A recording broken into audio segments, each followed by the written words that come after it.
UP में सिर्फ नोएडा या एक्सप्रेस वे ही टोटके अंधविश्वास के लिए नहीं जाने जाते, बल्कि कुछ और बातें भी हैं। और अब बात कुछ ऐसी जो सुनने में थोड़ी अजीब जरूर है, लेकिन यूपी की पॉलिटिक्स में वो खूब चलती है। दरअसल ये कहानी है सियासी अंधविश्वास की, राजनीति के अंतर मंतर और जंतर की। जी हां, बात उन टोटकों की जिस पर अखिलेश यादव से लेकर कई पुराने मुख्यमंत्री तक यकीन करते आए हैं। हालांकि योगी आदित्यनाथ उनमें से नहीं हैं। जिस दिन से यूपी में उनकी सरकार बनी है, योगी हर मिथक को तोड़ने की कोशिश कर रहे हैं। हालांकि वो कामयाब कितना होंगे ये तो 10 मार्च को ही पता चलेगा। लेकिन फिलहाल देखिए कौन से हैं वो टोटके जिसमें बड़े बड़े अटके।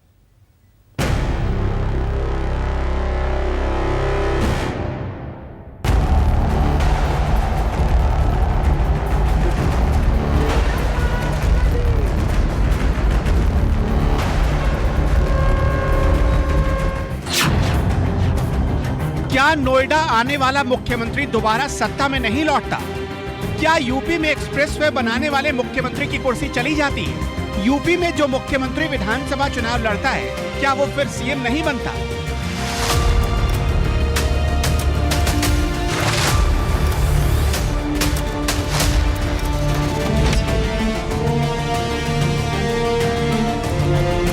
यूपी की राजनीति में ऐसे ही कुछ अंधविश्वास पल रहे हैं, जिन्हें लेकर सवालों का रहस्य हमेशा से बहुत गहरा है। आज हम हर रहस्य के बारे में आपको बताएंगे और दिखाएंगे कि यूपी के मौजूदा मुख्यमंत्री योगी आदित्यनाथ ऐसे हर मिथक को कैसे तोड़ रहे हैं।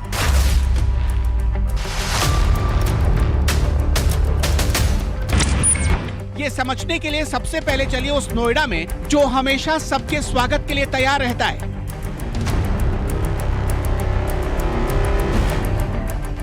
नोएडा जो हाईटेक सिटी के तौर पर निरंतर अपनी पहचान बना रहा है, जो उत्तर प्रदेश की आर्थिक राजधानी के तौर पर मशहूर है और जहां के लोग टैक्स के रूप में सबसे ज़्यादा उत्तर प्रदेश की तिजोरी को मालामाल करते हैं, क्या उसी नोएडा का वास्तुशास्त्र इतना खराब है कि यहां उत्तर प्रदेश का कोई मुख्यमंत्री आने से डरता है? हालांकि योगी आदित्यनाथ अंधविश्वास का ये भूत उतारने के लिए ना जाने कितनी बार नोएडा आ चुके हैं, लेकिन अखिलेश को हमेशा लगता रहा है कि नोएडा आना सत्ता के लिए एक अपशगुन है। हम तो यही मानेंगे नोएडा जाने में यही होता है और अभी नोएडा का तो असर दिखना है, नोएडा जाने के बाद असर दिखाई देता है। हैरानी तो यह है कि अपने शासन में जिस नोएडा से जुड़ी परियोजनाओं के नाम पर अखिलेश ने अपना सीना ठोका, उस नोएडा का अखिलेश ने आज तक मुंह नहीं देखा। मुख्यमंत्री बनते ही 2012 में यमुना एक्सप्रेसवे का उद्घाटन अखिलेश ने लखनऊ से ही किया। 2013 में 3500 करोड़ की परियोजनाओं का शिलान्यास लखनऊ से हुआ। 2013 में नोएडा के नैस्कॉम हेडक्वार्टर का उद्घाटन दिल्ली से किया। 2015 में दादरी कांड के बाद भी वो नोएडा नहीं आए, बल्कि अखलाक के परिवार को मिलने के लिए लखनऊ बुलाया। 2016 में भी नोएडा की 22 परियोजनाओं का उद्घाटन अखिलेश ने लखनऊ से ही कर डाला। वैसे अखिलेश नोएडा से जुड़े अंधविश्वास की जिस परंपरा को निभाते आए, उस अंधविश्वास की कहानी शुरू होती है 35 साल पहले। नोएडा 1976 में बना और महज 12 साल बाद इस पर अपशगुन होने का ठप्पा लग गया। 23 जून 1988 को मुख्यमंत्री वीर बहादुर सिंह नोएडा आए, लेकिन अगले ही दिन उन्हें सीएम पद से इस्तीफा देना पड़ा। 1989 में एनडी तिवारी पार्क का उद्घाटन करने पहुंचे, लेकिन इसके बाद यूपी में उनकी सरकार गिर गई। 1995 में नोएडा आने के बाद मुलायम सिंह की कुर्सी चली गई। 1999 में कल्याण सिंह नोएडा प्रचार करने पहुंचे तो दोबारा सत्ता में वापस नहीं लौटे, जबकि 2000 में नोएडा आने पर राम प्रकाश गुप्ता की भी कुर्सी चली गई। 1988 में नोएडा पर जो सत्ता छीनने का गहरा धाग लगा है, वो हर दौर के साथ निरंतर गहरा होता जा रहा है। अब राजनेताओं के डर में ये मन बैठ चुका है कि नोएडा से अगर उनका रिश्ता रहा तो होने वाले राजनीति के शिखर में उनका ग्रहण लगना तय माना जा रहा है। और ये हर दौर के साथ नेताओं के मन को एक अलग तरह का डर का एहसास भी करा रहा है। साल 2000 में राजनाथ सिंह मुख्यमंत्री बने, लेकिन नोएडा नहीं आए। मुलायम को 2004 में दोबारा कुर्सी मिली, लेकिन उन्होंने फिर नोएडा की ओर नहीं देखा। इसके बाद 2011 में मायावती नोएडा गई और 2012 में चुनाव हार गई। इसी के बाद जैसे अखिलेश ने कसम खा ली कि कुछ भी हो जाए वो नोएडा किसी भी हाल में झांकने नहीं आएंगे। देखिए, मैं जहां तक मेरा व्यक्तिगत सवाल है, अगर बिल्ली रास्ता काटे तो मैं रुक जाता हूं। मैं मानता हूं, मैं उस धारणा को खत्म नहीं कर सकता। अंधविश्वास की बरसों पुरानी इस कहानी में इसके बाद एंट्री हुई मुख्यमंत्री योगी आदित्यनाथ की और उन्होंने जैसे राजनीति के हर टोटके को तोड़ने का बीड़ा उठा लिया। सत्ता संभालते ही योगी आदित्यनाथ ने नोएडा का दौरा किया। इसीलिए मैं 23 और 25 को नोएडा जा रहा हूं। एक मिथक है, इसको हम तोड़ेंगे और उत्तर प्रदेश का विकास हमारे लिए महत्वपूर्ण है। उत्तर प्रदेश की 22 करोड़ जनता के हितों के लिए हम लोग कार्य करने के लिए वहां आए हैं और वह हमारी प्राथमिकता है। मुख्यमंत्री पद में बार बार आना ये उद्देश्य नहीं है, उद्देश्य उत्तर प्रदेश की जनता का कल्याण है। लेकिन आज मुझे खुशी है कि जिस नोएडा के संबंध में एक छवि बन गई थी कि कोई मुख्यमंत्री यहां आ नहीं सकता है, उस मिथक को योगी जी ने बिना बोले अपने आचरण से सिद्ध कर दिया कि ये सब मान्यताएं गलत होती हैं, आधुनिक युग ऐसा हो नहीं सकता। तब से लेकर अब तक योगी आदित्यनाथ ने नोएडा आने की झड़ी लगा दी। अब तक योगी आदित्यनाथ 19 बार नोएडा आ चुके हैं। उन्होंने नोएडा का आखिरी दौरा इसी साल 19 जनवरी को किया है, यानी चुनाव की तारीखों के ऐलान के बाद। गौतम बुद्ध नगर जनपद में मेरे लिए आना इसलिए भी महत्वपूर्ण हो जाता है, जो मुख्यमंत्री गण थे वे गौतम बुद्ध नगर आने में संकोच करते थे, उनको भय होता था, उनके लिए स्वयं का जीवन और स्वयं की सत्ता महत्वपूर्ण होती थी। लेकिन अब देखना बस ये है कि नोएडा आने पर सत्ता जाने के अंधविश्वास की जो कहानी पिछले कई सालों से चली आ रही है उसका अंत होता है या नहीं। हम तो यही मानेंगे नोएडा जाने में यही होता है और अभी नोएडा का तो असर दिखना है, नोएडा जाने के बाद असर दिखाई देता है। जो रास्ता लखनऊ और दिल्ली को जोड़ता है, क्या वो एक्सप्रेसवे कभी टोटका हो सकता है? दरअसल यूपी के चुनाव में एक्सप्रेसवे की कहानी कुछ ऐसी ही है। इसे समझने के लिए चलिए ग्रेटर नोएडा आगरा को जोड़ने वाले यमुना एक्सप्रेसवे पर, जो पहले ताज एक्सप्रेसवे था। यूपी का सबसे पहला एक्सप्रेसवे जिसकी नींव फरवरी 2003 में तत्कालीन मुख्यमंत्री मायावती ने रखी।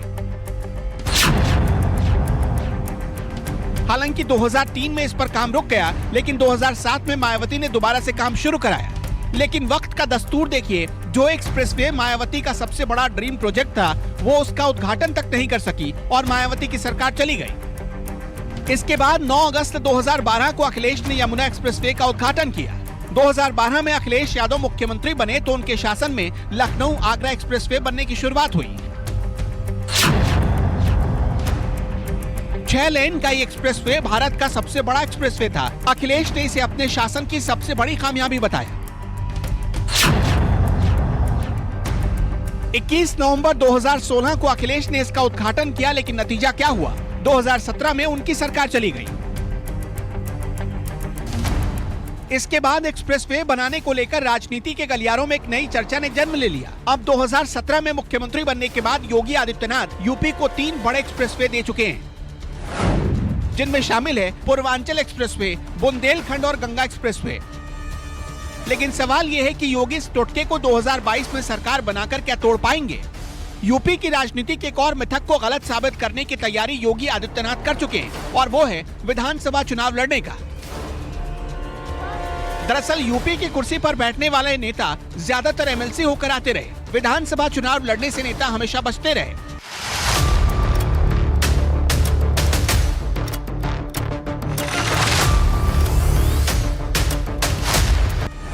फिर चाहे वो मायावती सरकार का 2007 का समय रहा हो या 2012 में अखिलेश का। इससे पहले मुलायम सिंह यादव गुन्नौर सीट से विधानसभा चुनाव लड़कर यूपी के सीएम बने थे, लेकिन छोटे कार्यकाल के बाद कुर्सी से हट गए। हालांकि इस टोटके को तोड़ने के लिए योगी आदित्यनाथ अब आगे बढ़ चुके हैं।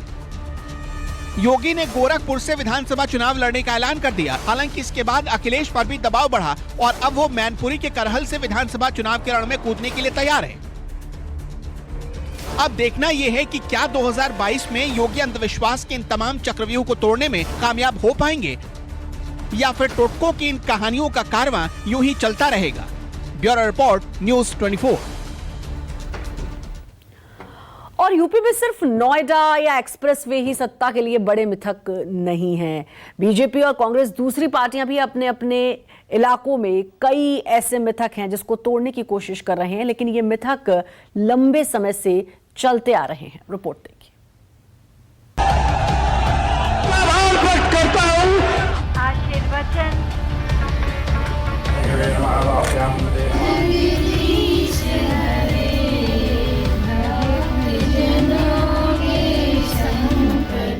जीत के लिए कुछ भी करेगा, हाथ जोड़ेगा, पैर पड़ेगा, माथा टेकेगा, दरवाजे दरवाजे जाकर वोट मांगेगा। जीत का ताज पहनने के लिए राजनेता साम दाम दंड भेद हर नीति अपनाते हैं। हर पार्टी का अलग एजेंडा होता है, अलग सोच होती है, अलग जनाधार होता है, लेकिन एक चीज है जिसे लेकर कोई भी पार्टी या नेता कोई रिस्क नहीं लेता, और वो चीज है टोटका।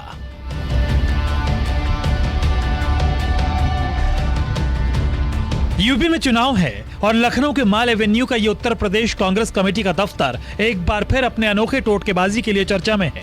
कहा जाता है कि जो भी प्रदेश अध्यक्ष पद पर रहते हुए पार्टी ऑफिस का रंग रोगन करवाता है, उसकी कुर्सी चली जाती है। और जब कई बार ऐसा हुआ तो पार्टी कार्यालय में रंग रोगन को लेकर ये मिथक दीवार पर लगी सीमेंट की तरह मजबूत होती चली गई। जैसे जैसे चुनाव नजदीक आते हैं वैसे वैसे राजनेताओं के टोटके, नेताओं से जुड़ी तमाम सारी किंवदंतियां, कहानियां, किस्से खूब सुर्खियों में आ जाती हैं। यूपी में राजनेताओं से जुड़े उनके टोटके, उनकी सियासी कहानियां, किस्से हमेशा से ही चर्चा में रहे हैं।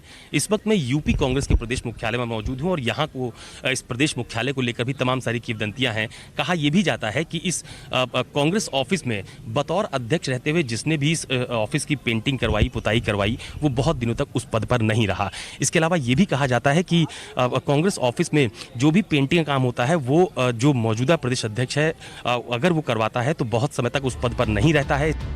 अब इस मिथक के पीछे का वो रहस्यमय आंकड़ा देखिए जिसने कांग्रेस पार्टी दफ्तर और प्रदेश पार्टी अध्यक्ष के बीच एक बड़ी लकीर खींच दी है। 1992 में महावीर प्रसाद, 1995 में एनडी तिवारी, 1998 में सलमान खुर्शीद और 2012 में रीता बहुगुणा जोशी के साथ कुछ ऐसा ही हुआ।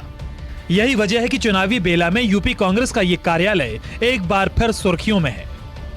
वहाँ पे जब पार्टी के दफ्तर में पुताई होती है तो उसके बाद फिर वो अध्यक्ष नहीं रहता है। लेकिन अब ये महज संयोग भी हो सकता है, लेकिन चूंकि आजकल चुनाव का माहौल है और इस तरह का जो चटकारे लेके जो खबरें चलाई जाती हैं और जो लोग बाग इसको तफरी में भी लेते हैं, लेकिन ये बात तो है ही है कि इस तरह की घटनाएं हुई हैं। तो वो मेरे मानने में ये है कि एक संयोग भी हो सकता है, लेकिन ये उनको कह दिया जाता है कि उन्होंने इस तरह से काम कराया तो ये हो गया। कांग्रेस कार्यालय की चार दीवारी में दिख रहे ये अशोक के पेड़ भी बड़ी अजीब टोटके के फेर में फंसे हैं। खबर यह है कि इन पेड़ों की ऊंचाई पार्टी कार्यालय से ज्यादा होते ही प्रदेश का अध्यक्ष बदल जाता है। प्रदेश कांग्रेस कार्यालय में अशोक के कई पेड़ लगे हैं। वास्तु सुधार और सकारात्मक ऊर्जा के लिए ये पेड़ लगाए गए हैं, लेकिन टोटका यह है कि इन पेड़ों की ऊंचाई पार्टी कार्यालय से ज्यादा होते ही प्रदेश अध्यक्ष बदल जाता है। अगर पेड़ बहुत ज्यादा बढ़े तो कांग्रेस आगे नहीं बढ़ पाती, इसलिए इन पेड़ों की ऊंचाई कभी कार्यालय के भवन से ज्यादा होने ही नहीं दी जाती। समय से पहले ही उनकी छटाई कर दी जाती है।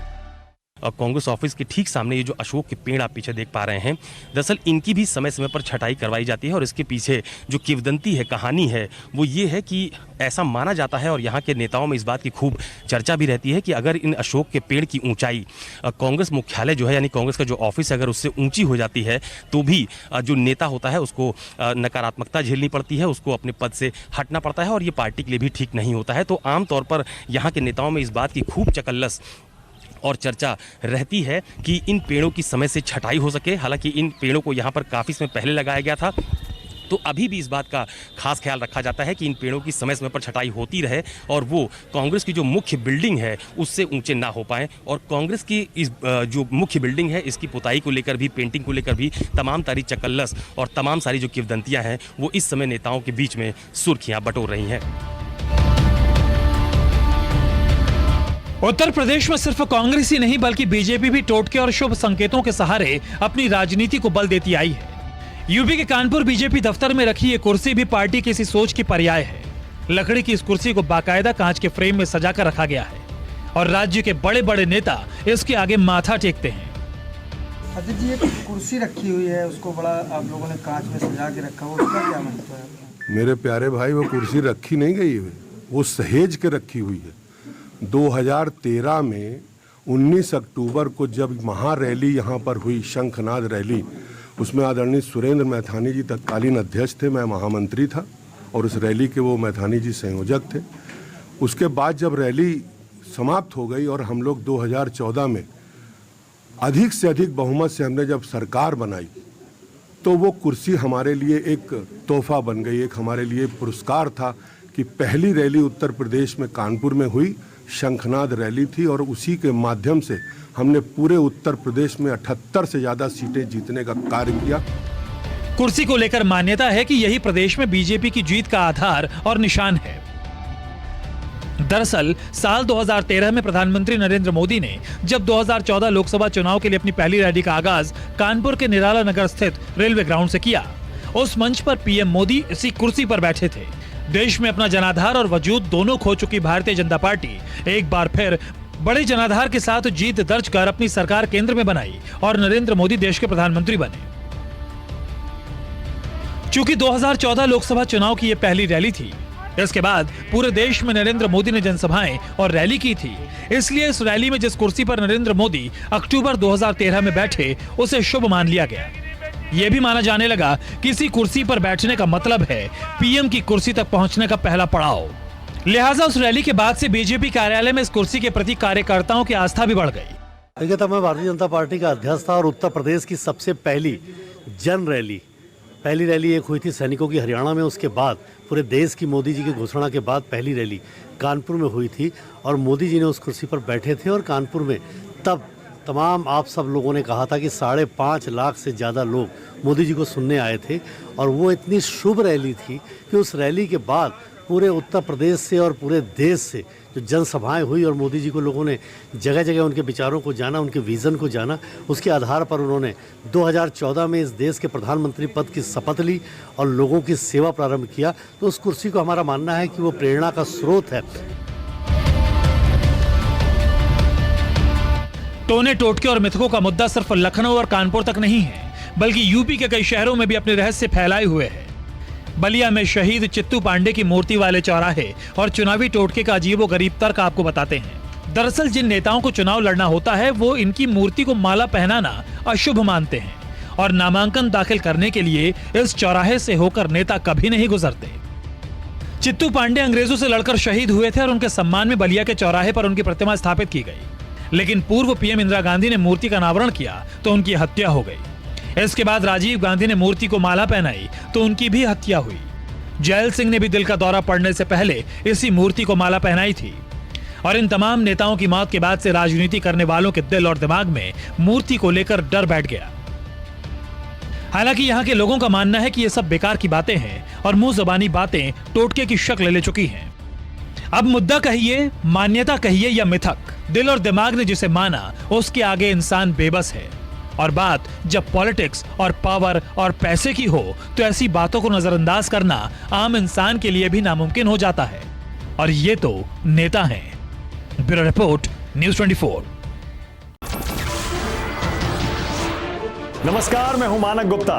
अगर आपको हमारा ये वीडियो पसंद आया हो तो इसे लाइक और शेयर जरूर करें और हाँ, हमें सब्सक्राइब और फॉलो करना ना भूलें ताकि आप देश और दुनिया की कोई खबर मिस ना करें। तो जुड़े रहिए हमारे साथ और देखते रहिए न्यूज़ 24।